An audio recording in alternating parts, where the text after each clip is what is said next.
ಈಗಾಗಲೇ ಬಿಲ್ ತಂದದ್ದಕ್ಕೆ ಸ್ವಾಗತಾರ್ಹ.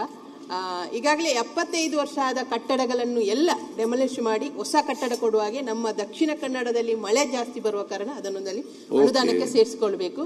ಮತ್ತೆ ಈಗಾಗಲೇ ಗೆಸ್ಟ್ ಟೀಚರ್ ಆಗಿ ಕೆಲಸ ಮಾಡ್ತಿರುವವರನ್ನೇ ಅವ್ರ ಫಸ್ಟ್ ಪ್ರಿಫರೆನ್ಸ್ ಅಲ್ಲಿ ಅವರನ್ನು ಆಯ್ಕೆ ಮಾಡಿಕೊಳ್ಬೇಕು ಅಂತ ಒಂದು ನನ್ನ ಮತ್ತೆ ನಮ್ಮಲ್ಲಿ ಈಗಾಗಲೇ ಹಳೆ ವಿದ್ಯಾರ್ಥಿಗಳ ಸಂಘಗಳನ್ನು ಮಾಡ್ತಿದ್ದೇವೆ ಸ್ಕೂಲಲ್ಲಿ.